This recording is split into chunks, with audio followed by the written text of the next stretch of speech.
Hello students,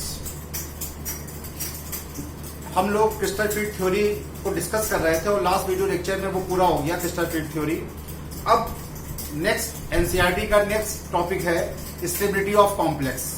दो topic के बाद, दो वीडियो लेक्चर के बाद कॉम्प्लेक्स कंपाउंड पूरा आपका खत्म हो जाएगा और उसके बाद जैसे कि डिस्कस किया गया है, हम ऑर्गेनिक केमिस्ट्री शुरू करेंगे और हेलो एल्केन्स आप लोगों को पढ़ाएंगे।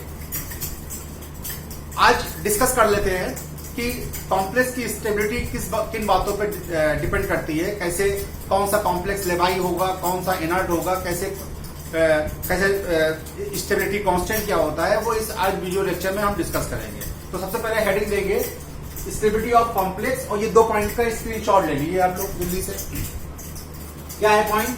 To types of stability are studied in complex. Complex में दो तरह की स्टेबिलिटी होती है, एक थर्मोडायनेमिक स्टेबिलिटी और काइनेटिक स्टेबिलिटी। थर्मोडायनेमिक्स मतलब हीट से रिलेटेड और काइनेटिक मतलब काइनेटिक्स मतलब क्या होता है? मोशन, उससे रिलेटेड जो होता है।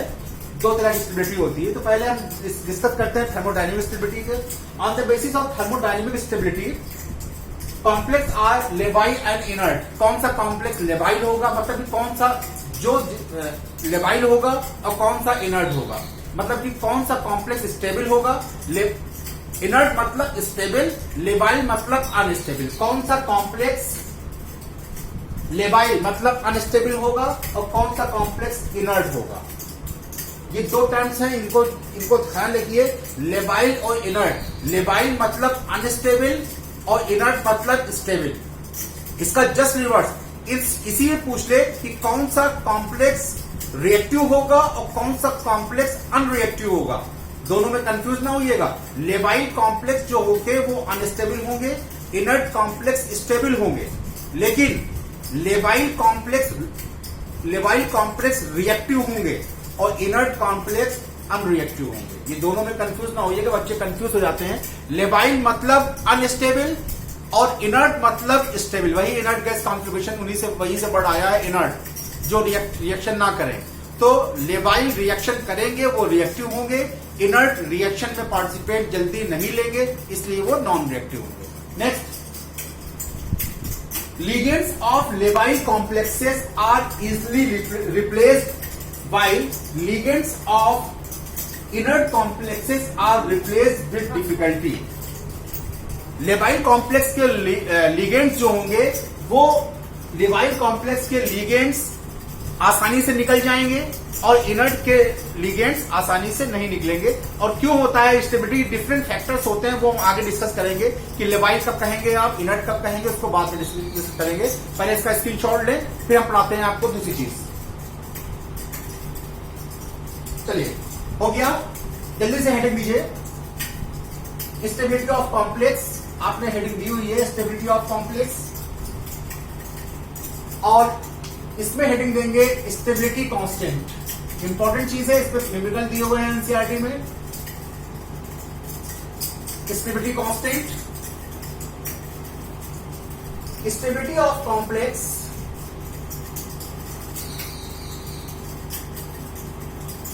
Complex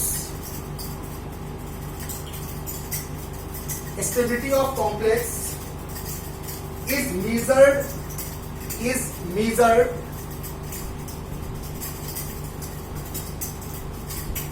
in terms of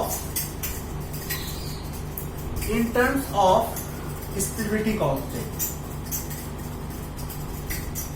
In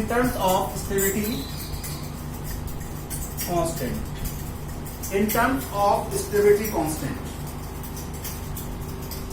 ठीक है? It is of two type. It is of two types. इसका स्क्रीनशॉट लें, फिर डिस्कस करते हैं। टू टाइप्स, इसको सबको निकाल दे रहे हैं, में ऊपर की जरूरत पड़ेगी, ऊपर स्पेस की। देखिए, ये दो तरह की होती है, ये टू टाइप्स की होती है। नंबर फर्स्ट होती है step wise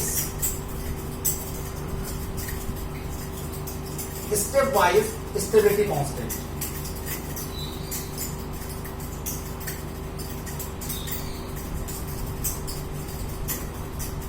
step wise stability constant, और सेकंड होती है ओवरऑल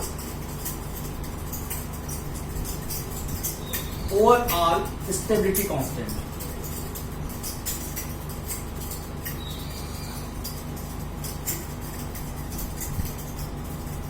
ओवरऑल स्टेबिलिटी कांस्टेंट, इसको बीटा एन से दिखाते हैं। बीटा एन, एन की वैल्यू कुछ भी हो सकती है, 1 2 3 4 5 6 कुछ भी हो सकती है, ये कॉम्प्लेक्स पर डिपेंड करेगा।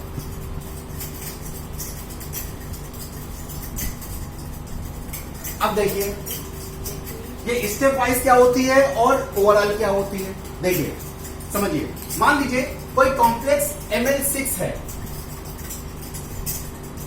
ML6, या मान लीजिए ML4, छोटा सा समझिए, कोई कॉम्प्लेक्स ML4 है। इसका मतलब क्या होगा, मेटल से 4 लिगेंड जुड़े होंगे, मेटल से 4 लिगेंड्स आके जुड़े होंगे तो ये कॉम्प्लेक्स बना होगा, ठीक है। लेकिन ये चारों लिगेंड एक साथ आके नहीं जुड़ेंगे, ये स्टेप बाय स्टेप जुड़ेंगे और हर स्टेप की अपना स्टेबिलिटी कांस्टेंट होगा। हर स्टेप का स्टेबिलिटी कांस्टेंट बनने, फॉर्मेशन जो होगा वो स्टेबिलिटी कांस्टेंट होगा, और जो डिसोसिएशन टूटेगा वो इनस्टेबिलिटी कांस्टेंट होगा। ये ध्यान रखिएगा, बनने का फॉर्मेशन, जो फॉर्मेशन होगा उसका जो कांस्टेंट होगा, उसका जो कांस्टेंट होगा वो कहलाएगा स्टेबिलिटी कांस्टेंट, और डिसोसिएशन का जो कांस्टेंट होगा वो कहलाएगा इनस्टेबिलिटी कांस्टेंट। ये याद रखिएगा, दो टर्म से कंफ्यूज करते हैं। अब स्टेप वाइज स्टेबिलिटी कांस्टेंट, ये 4 लिगेंड्स हैं, यहाँ पे 6 भी ले सकते हैं, लेकिन यहाँ पे 4 जल्दी हो जाएगा इसलिए 4 ले रहे हैं। 4 लिगेंड्स कैसे जुड़े होंगे, पहले मेटल आया होगा, मेटल से पहला लिगेंड्स आके जुड़ा होगा, और रिएक्शन, ये रिएक्शन फॉरवर्ड है, ये बैकवर्ड है, ठीक है। क्या बन जाएगा, ML बना होगा, ML बना होगा, ठीक है। इसके कांस्टेंट जो होगा इसे कहेंगे K1, ठीक है। इसमें जो कांस्टेंट यूज हुआ इसे K1। अब देखिए फॉरवर्ड रिएक्शन में फॉर्मेशन हो रहा है, बैकवर्ड रिएक्शन में डिसोसिएशन हो रहा है। यहीं पर समझ जाइए स्टेबिलिटी और अनस्टेबिलिटी क्या है। इसको फॉरवर्ड डायरेक्शन के कांस्टेंट को कहेंगे stability constant, stability constant. Forward direction के कांस्टेंट को कहेंगे स्टेबिलिटी कांस्टेंट, और बैकवर्ड रिएक्शन में क्या हो रहा है, Ml टूट रहा है MOL में, इसे कहेंगे इनस्टेबिलिटी कांस्टेंट।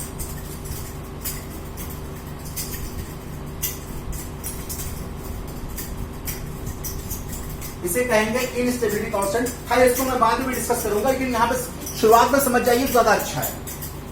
बैकवर्ड रिएक्शन जो होगा वो इनस्टेबिलिटी कांस्टेंट। हाँ, तो ये पहला कॉम्प्लेक्स, पहला वो बना, इसमें कांस्टेंट को कहा आपने K1, फिर Ml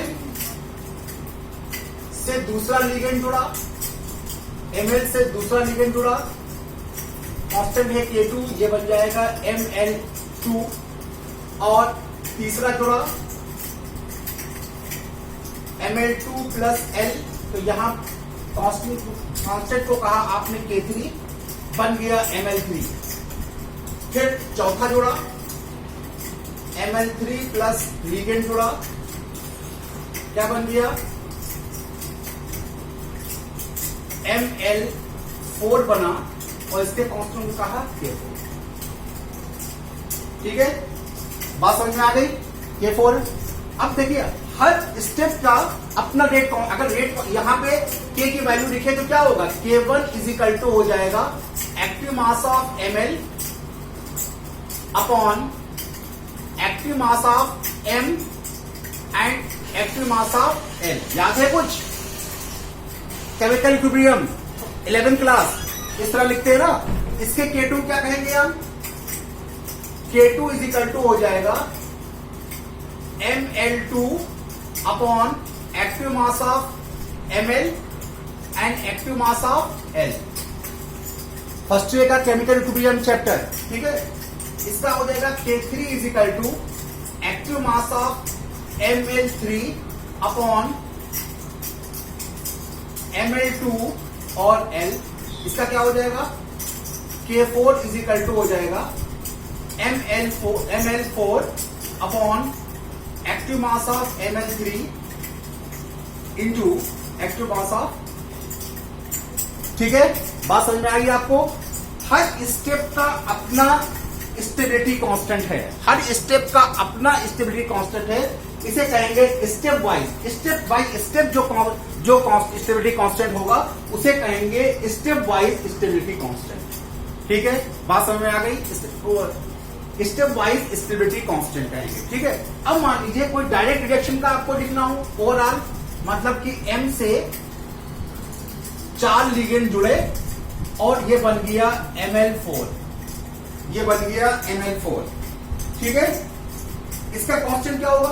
अब देखिए 4 लिगेंड जुड़े हुए हैं, इसको ओवरऑल क्या लिखते हैं? Beta N। ओवरऑल लिखते हैं बीटा N। N क्या है? नंबर ऑफ स्टेप है, नंबर ऑफ लिगेंड्स हैं। नंबर ऑफ N क्या है? नंबर ऑफ लिगेंड्स है। ओवरऑल स्टेबिलिटी कांस्टेंट को लिखते हैं बीटा N। यहां पे N क्या है? Number of ligands, number of ligands है। तो यहां पे लिगेंड्स कितने हैं? 4। तो बीटा N की जगह हमने क्या लिख दिया? बीटा 4। अगर यहां पे 6 होते हैं तो यहां पे बीटा 6 हो जाता। अब यहां पे कांस्टेंट क्या होगा? Ml4 upon active mass of Lm and active mass of L की पावर 4। याद है? जो यहां पे होता है मल्टीप्लाई, ये कहां पावर पहुंच जाता है Ml4।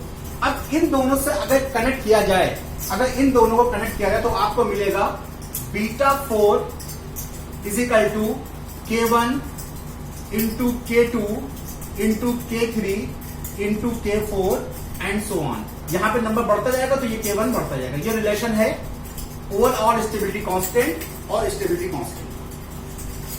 ठीक है, K1 की वैल्यू आप यहां पर कर सकते हैं। K1 जो निकाला था रख दिएगा, वो आपस में कैंसिल हो जाएगी। K1 इजिकल टू क्या आ जाएगा? ML upon ML। ठीक है, अपने आप करके देख लीजिएगा। K1 की जगह, इस K1 की जगह आप ये वैल्यू रखिए, इस K2 की जगह आप ये वैल्यू रखिए, K3 की जगह ये वैल्यू रखिए और K4 की जगह ये वैल्यू रखिए। सब आपस में कैंसिल हो जाएगा, यही आएगा। ठीक है, तो ये B4 equal to K1, beta 4 equal to K1, K2, K3, K4। अगर यहाँ पे 6 लिगेंड होते तो यहाँ पे K5 और K6 भी आ गया होगा। ठीक है, इंपॉर्टेंट है, याद रखिए। ठीक है, स्क्रीनशॉट लें इसका, ले लिया। अब देखिए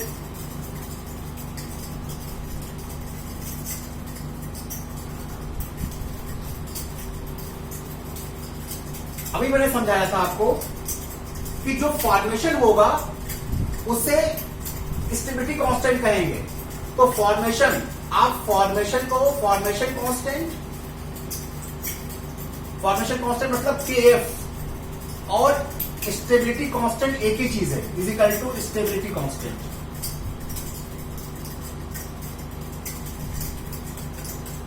स्टेबिलिटी कांस्टेंट एक ही चीज है। और आप डिसोसिएशन कहो, डिसोसिएशन किसमें हो रहा है? बैकवर्ड में हो रहा है, Kb। या इनस्टेबिलिटी कहो, बात देखिए, इनस्टेबिलिटी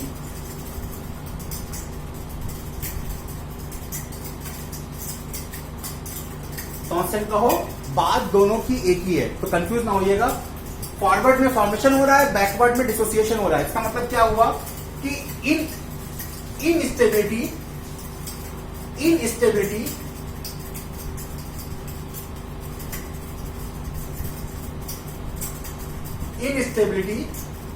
मतलब इनस्टेबिलिटी और dissociation constant,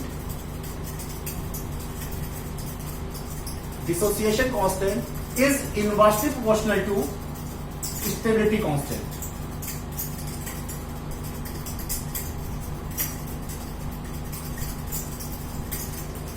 stability,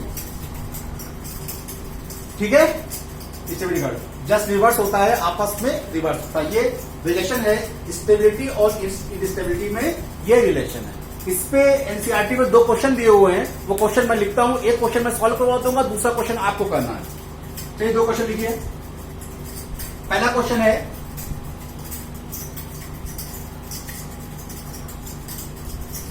first question है, calculate the overall complex dissociation equilibrium. Calculate the, पहला क्वेश्चन है, calculate the calculate the complex calculate the overall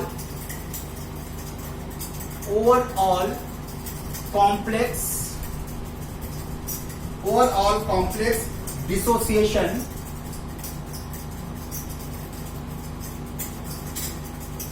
dissociation equilibrium.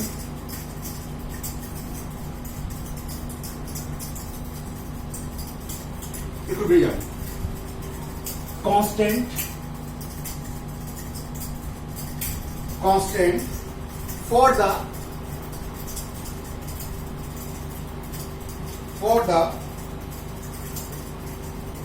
copper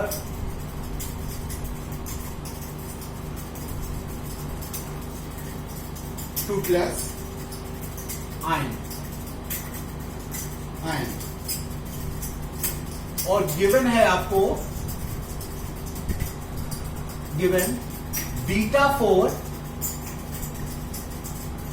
for the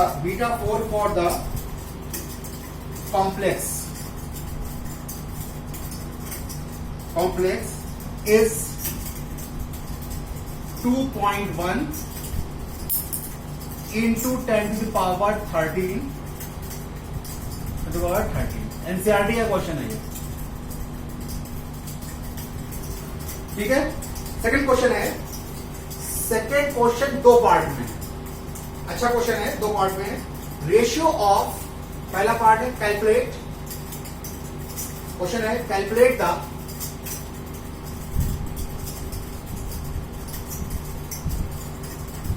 the number first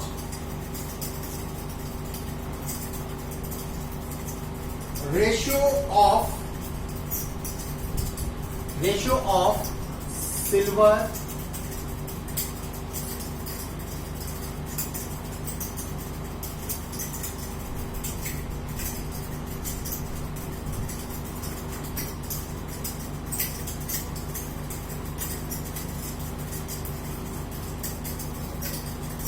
in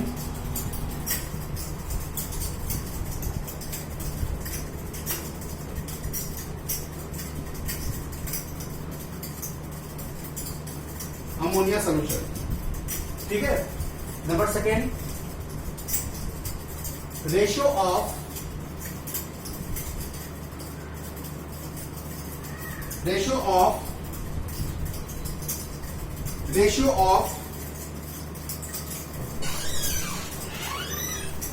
silver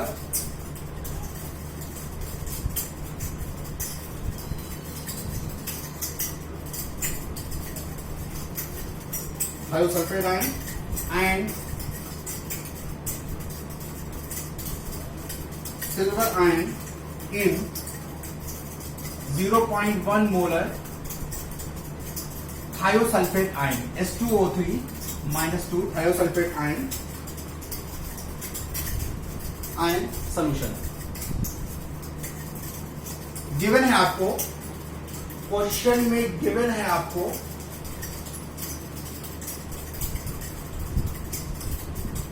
the stability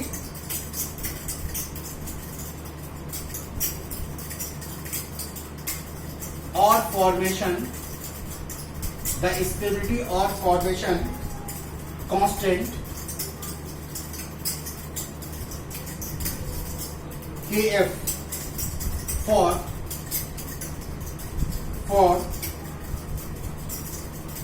silver NH3 whole twice, ये whole 4 नहीं है, NH3 whole twice है, whole twice 2 plus and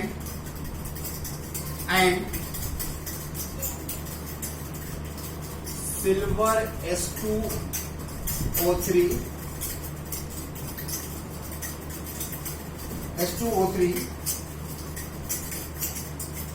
3 minus R 1.7 into 10 to the power 7 and 1 into 10 to the power minus 13 respectively. ये दिख रहा है ना? हाँ दिख रहा है। स्क्रीनशॉट ले, जल्दी से स्क्रीनशॉट लें। चलिए पहला क्वेश्चन सॉल्व करते हैं। देखिए पहला क्वेश्चन तो बहुत आसान है, कांस्टेंट बेसिस है। आपसे क्या पूछ रहा है? आपको गिवन क्या है?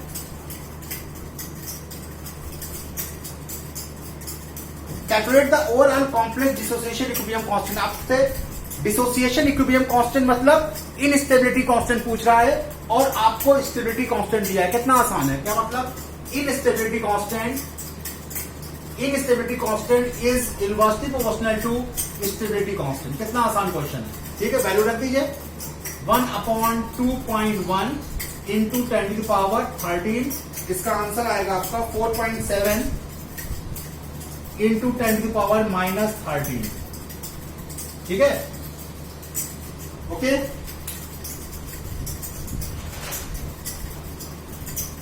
ये हो गया। ठीक है, अब एक टॉपिक और डिस्कस करेंगे और वीडियो को एंड करेंगे। हेडिंग देंगे factors affecting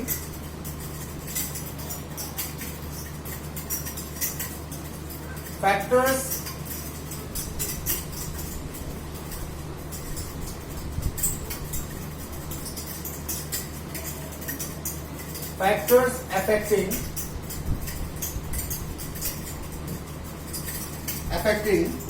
the stability of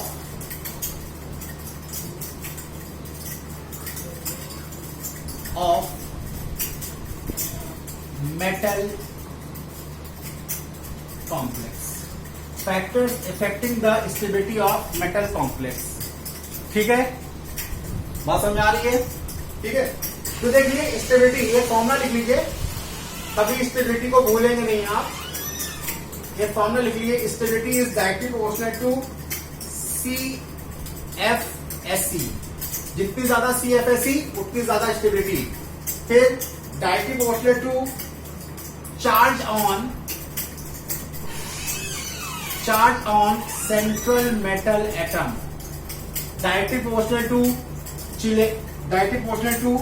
basicity of ligands, basicity of